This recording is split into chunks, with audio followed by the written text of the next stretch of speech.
जर देशाला उभं राहायचं असेल तर पुरुषार्थ करावा लागेल, आपल्याला सगळ्यांना पुरुषार्थ करावा लागेल. राजकारणाची गंगा जी मोठ्या मोठ्या महालांमध्ये आणि मोठ्या जमीनदारांच्या कैदेत होती, ती गंगा चौधरी चरण सिंग यांनी गावात आणली, गावाच्या गल्लींमध्ये उतरवली. शेतकऱ्यांची दुर्दशा होत होती, पटवारी आणि लेखपाल त्रास देत होते. त्यांनी सगळ्यांना एकाच वेळी बडतर्फ केलं, कारण शेतकऱ्यांवर अन्याय मी होऊ देणार नाही असं ठरवलं. जर चौधरी चरण सिंग यांनी त्या काळात कॉटेज आणि स्मॉल इंडस्ट्रीची वकिली केली नसती तर आज या देशात काय झालं असतं. 6,33,00,000 MSME अस्तित्वात आहेत. आज साधेपणा आणि प्रामाणिकपणाची गोष्ट करायची झाली तर आपण गांधीजींना पाहिलेलं नाही.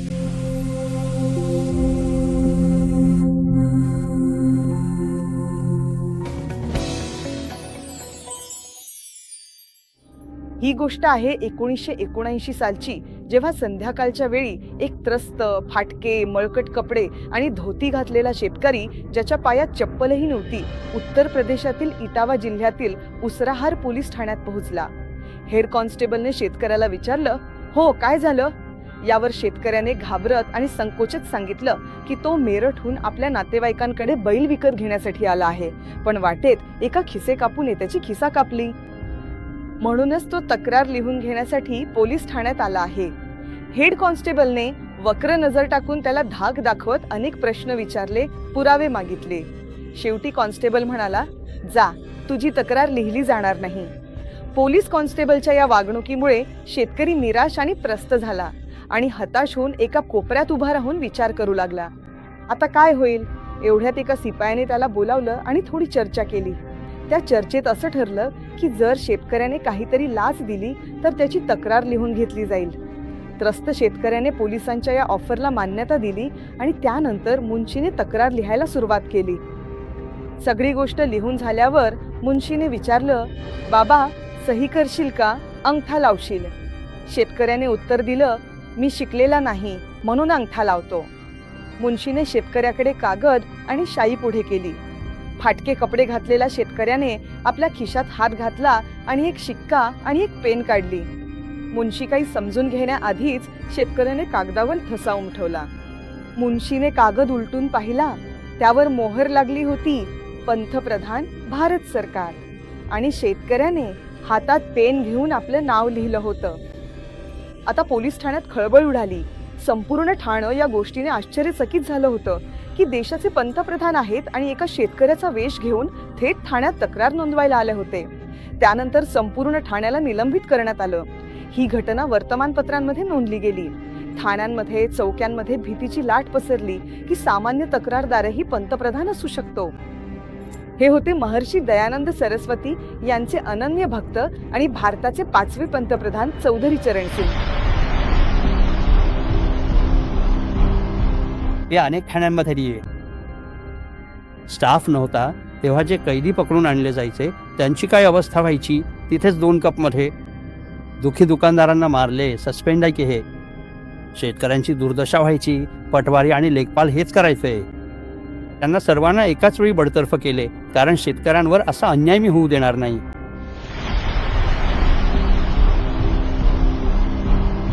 आपल्या सर्वांना साधू नमस्कार. मी हरप्रीत कौर.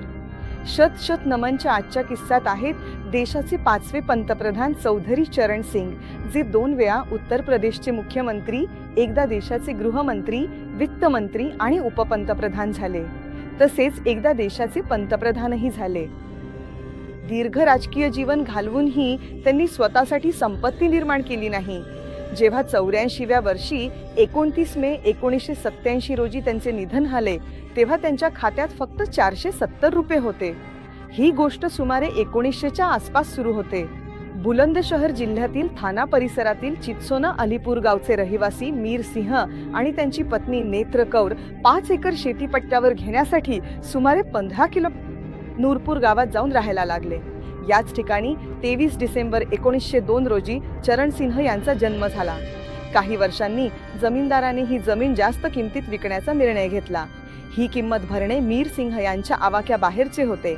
मीर सिंह यांना जमीन सोडावी लागली आणि त्यांनी पुन्हा एकदा कुटुंबासह 60 किलोमीटर दूर मेरठच्या भूपगडी गावात जाऊन राहायला सुरुवात केली.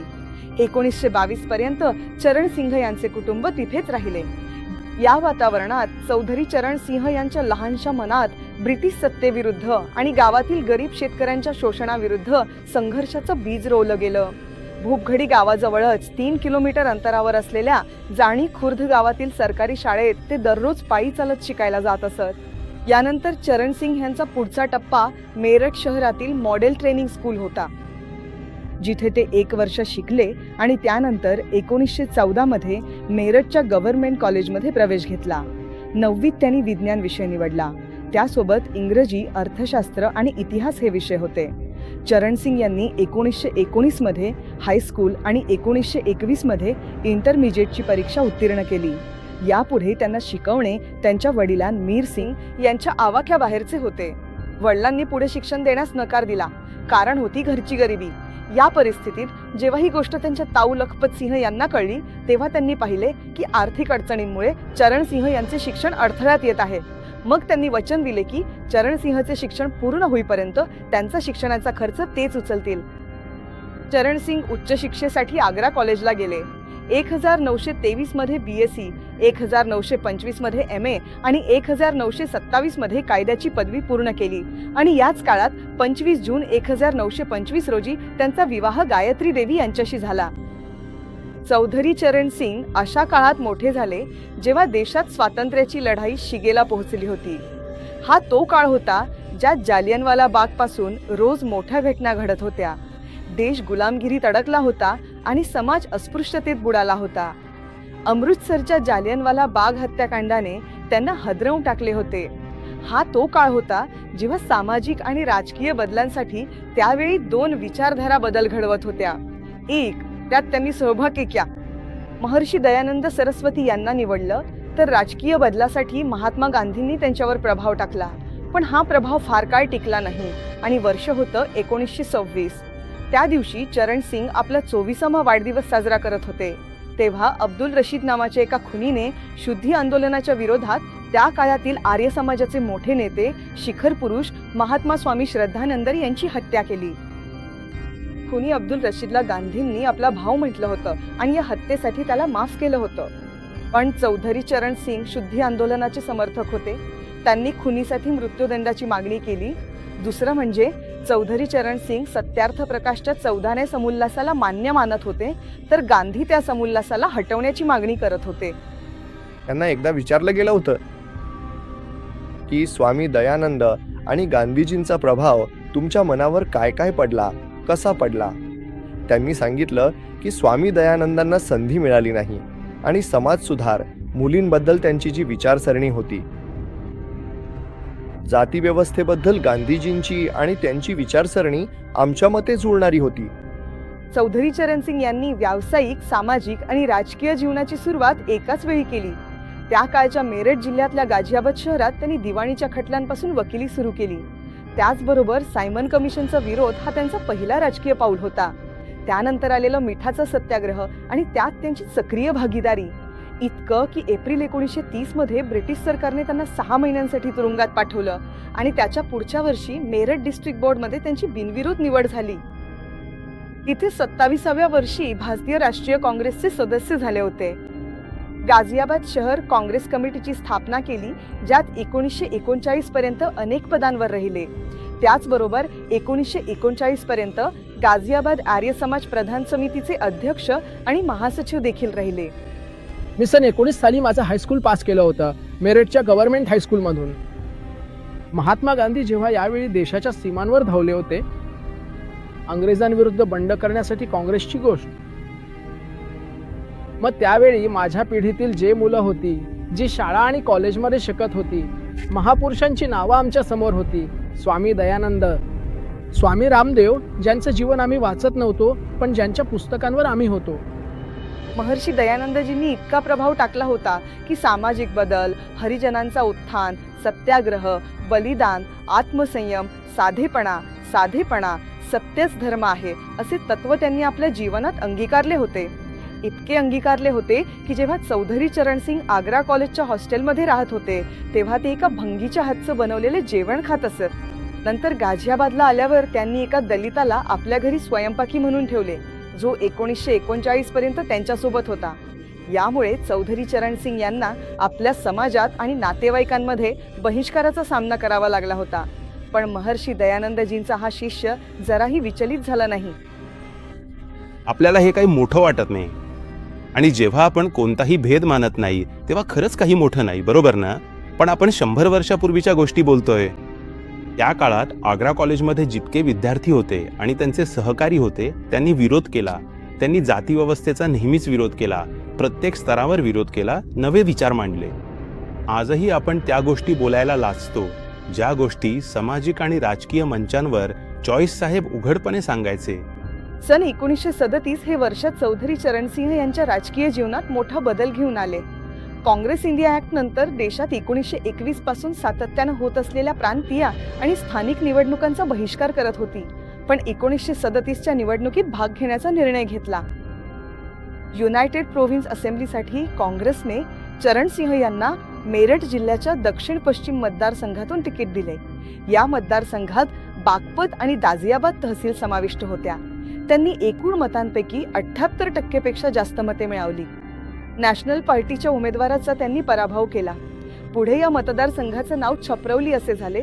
पण तो काळ होता 1941 सालचा, जेव्हा इंग्रजांविरुद्ध आंदोलन शिगेला पोचले होते आणि त्यामुळे 1941 मध्ये त्यांना पुन्हा एकदा तुरुंगात जावे लागले. कारण मीरठ, मवाणा, सरधना, गाझियाबाद, बुलंदशहर इत्यादी ठिकाणी त्यांनी गुप्त क्रांतिकारी संघटना तयार केल्या होत्या.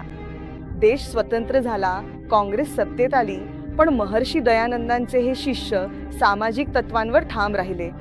वर्ष होते 1959. काँग्रेसच्या नागपूर अधिवेशनात पंतप्रधान पंडित जवाहरलाल नेहरू यांनी कॉन्ट्रॅक्ट फार्मिंगचा प्रस्ताव मांडला. काँग्रेसचे सर्व नेते गप्प राहिले. काँग्रेसमध्ये पंतप्रधान नेहरूंचेच वर्चस्व होते. नेहरूंची असहमती दर्शवणं म्हणजे काँग्रेसमध्ये आपल्या राजकीय भविष्यास पूर्णविराम देणे. पण ठोस तर्कांसह चौधरी चरण सिंग यांनी नेहरूंच्या प्रस्तावाचा जोरदार विरोध केला. नेहरूंच्या जय जयकारातच आपले भविष्य पाहणाऱ्या काँग्रेस नेत्यांच्या टाळ्यांच्या गजरात चरण सिंग म्हणाले होते की या टाळ्या दाखवतात की तुम्ही सगळे माझ्या विचारांशी सहमत आहात, पण तुमच्यात माझ्यासारखे खुले विचार मांडण्याचं धाडस नाही. अर्थात त्या धाडसाची किंमत चरण सिंग यांना नंतर काँग्रेसमधून राजीनामा देऊन चुकवावी लागली.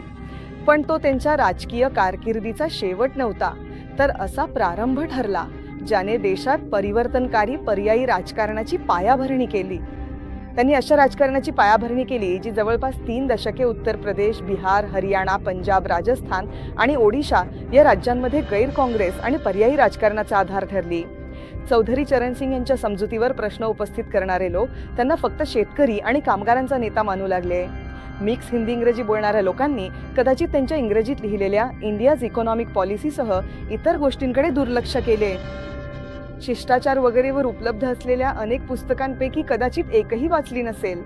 खरं तर कृषीप्रधान भारताच्या जमिनीवरच्या अर्थव्यवस्थेची खरी समज महर्षी दयानंद सरस्वती यांच्या नंतरच आली. ही समज सरदार वल्लभभाई पटेल आणि चौधरी चरण सिंग यांच्यातच दिसली. जे कुटुंब शेतीत आहे त्यांच्यासाठीच ते इच्छित होते. जमिनीचा मालकी हक्क त्यांच्याकडेच असावा जे शेती करत आहेत, पण त्या पलीकडेही आपल्याला दुसरे सूर लावावे लागतील. गावाची चित्रही त्या दृष्टीने बदलायची होती, म्हणून वेगळे विचार उभे करावे लागले. म्हणून चौधरी चरण सिंग यांनी पटवारीऐवजी लेखपाल हे नाव दिलं, म्हणजे लेखाचा पालन करावा लागेल. मागच्या वर्षी जर जमीन त्रिलोक त्यागी यांच्या नावावर होती, तर पुढच्या वर्षी ती दुसऱ्याच्या नावावर कशी आली, कुठून आली? जे पटवारी असं करत होते, जेव्हा लेखपालांनी त्यांना बांधलं तेव्हा त्यांना बडतर्फ केलं जायचं. त्यामुळे ती भीती आजही आहे. म्हणून लेखपाल आता कुठेही चुकीच्या नावावर नोंद करत नाहीत. हे चौधरी चरण सिंग यांनी केलं. चौधरी चरण सिंग यांनी मंडी समिती आणली. चौधरी चरण सिंग यांनी चकबंदीचा कायदा आणला, कारण शेतकऱ्यांची जमीन विखुरलेली असायची. चौधरी चरण सिंग यांनी ती जमीन एकत्र करून एकत्रित केली आणि एक मोठं काम केलं की चकबंदीमुळे जी 5% जमीन सूट म्हणून मिळायची ती ग्रामसभेला जायची. त्यावर त्यांनी असा कायदा आणला की ही जमीन हरिजनांना वाटप केली जाईल. मुख्यमंत्री आणि पंतप्रधान म्हणून चरण सिंह यांना फारसा मोठा कार्यकाळ मिळाला नाही, पण उत्तर प्रदेशमध्ये त्यांनी जे भूमी सुधारेचे उपक्रम सुरू केले त्याच प्रेरणेतून वाम मोर्चाने पश्चिम बंगालमध्ये 3.5 दशके शासन करण्यात यश मिळवलं. सिंह यांचं सर्वात मोठं राजकीय योगदान हे होतं की नेहरूंच्या अत्यंत लोकप्रियतेच्या आणि काँग्रेसच्या राष्ट्रीय वर्चस्वाच्या काळात त्यांनी पर्यायी राजकारणाची केवळ आशा निर्माण केली नाही, तर तिला केंद्रीय सत्ता बदलाच्या अकल्पनीय टप्प्यापर्यंतही पोहोचवलं. नवीन पिढीला कदाचित माहिती नसेल की चरण सिंग फक्त राजकारणी नव्हते, तर ते मोठे कृषी वैज्ञानिक आणि समाजसुधारकही होते. हेही खरं आहे की समाजसुधार त्यांच्या दृष्टीने केवळ प्रवचनाचा विषय नव्हता, तर तो त्यांच्या आयुष्यातील आचरणाचा भाग होता. चौधरी चरण सिंग हे भेदभाव योग्य मानत नव्हते. त्यांच्या मते जन्माने काहीही ठरत नाही, ते कर्माने ठरतं. त्यांनी आपल्या पुस्तकात लिहिलं होतं की शोषणामुळे असमानता निर्माण होते. अजमेर दर्ग्यावर चादर चढवण्यास स्पष्ट नकार देण्यापासून ते आर्य समाजाचे अनुयायी असलेल्या चरण सिंहांनी देशाच्या सर्वोच्च पदावर पोहोचूनही साधेपणाचा आदर्श ठेवला.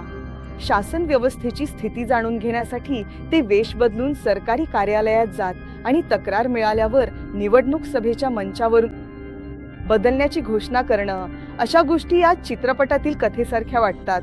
पण हीच चौधरी चरण सिंग यांची राजकीय शैली होती.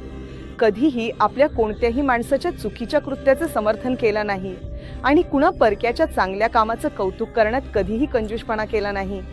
अशा महान व्यक्तिमत्व आणि कार्य असलेल्या जननेत्याची वारसा त्यांचे वारसदार वाढवणं तर दूर, नीट सांभाळूही शकले नाहीत.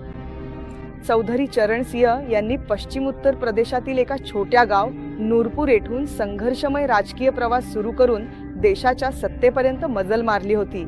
चौधरी चरण सिंह हे असे व्यक्तिमत्व होते ज्यांनी आपल्या विचारसरणीमुळे भारतीय राजकारणात केवळ शेती आणि शेतकरीच नव्हे, तर मजुरांनाही त्यांचा हक्क मिळवून दिला, ज्यामुळे प्रत्येक जण मनापासून त्यांच्या तोंडून चौधरी चरण सिंह यांचे नाव घेण्यास भाग पडला जातो.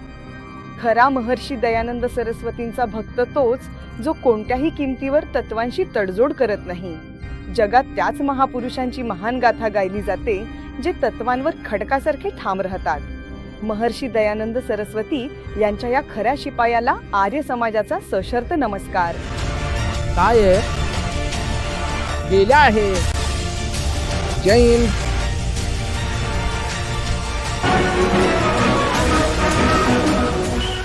चौधरी चरण सिंह यांच्या निधनानंतर त्यांचे नातू श्री जयंत चौधरी